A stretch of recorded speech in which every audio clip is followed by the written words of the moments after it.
সঙ্গীত চর্চা করা, এটাই আমার আশা। তবে শুদ্ধ সঙ্গীত বলতে কিন্তু যে শুধু এই সুর, তাল, লয় শুদ্ধ তা নয়।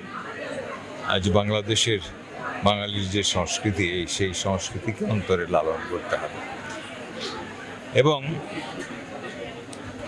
গানকে, সঙ্গীতকে সঙ্গীত হিসাবেই পরিবেশন করতে হবে। সঙ্গীত এমন কোনো শিল্প নয় যে তাকে অন্য কোনো শিল্পের সাহায্য নিতে হবে, নৃত্য যোগ করতে হবে, অভিনয় যোগ করতে হবে, নট দ্যাট।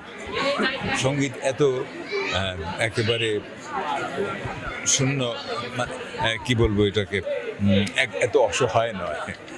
সঙ্গীত নিজেই সম্পূর্ণ একটি শিল্পকলা।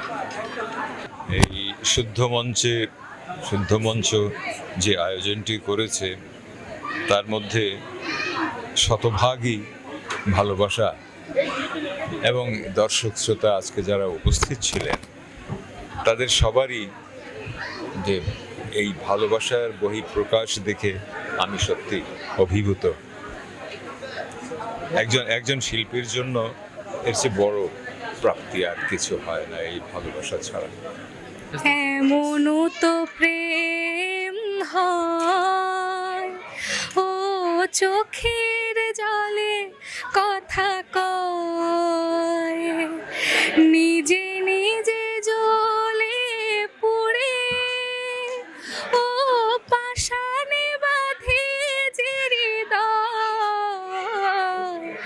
এমনও তো প্রেম হয়, ও চোখের জলে কথা কয়।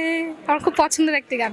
হাদি স্যার উপস্থিত আছেন, তার উপস্থিতিতে তার গানগুলো আমাদের মতো এত ক্ষুদ্র শিল্পী গাওয়াটা আসলে আমাদের পরম ভাগ্য। আসলে উনি একদম লিজেন্ডারি শিল্পী, ওনার সামনে ওনার গানগুলো গাওয়া খুব টাফ ছিল, কিন্তু উনি আসলে এত সুন্দর করে আমাদেরকে এত ওনার অভিব্যক্তি প্রকাশ করেছে, বলার বাহিরে। খুব খুশি, আনন্দিত আমরা।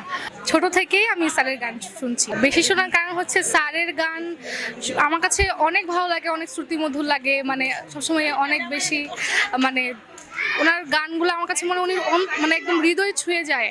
উনি এত সুন্দর করে গান করেন, আমার ছোট থেকে ওনার গান শুনে অভ্যস্ত। আমার বাবা ওনার গান খুব পছন্দ করতেন। আজকে যদি হয়তো উনি বেঁচে থাকতেন, প্রোগ্রামে যদি আসতেন, আমার বাবা খুব খুশি হতেন।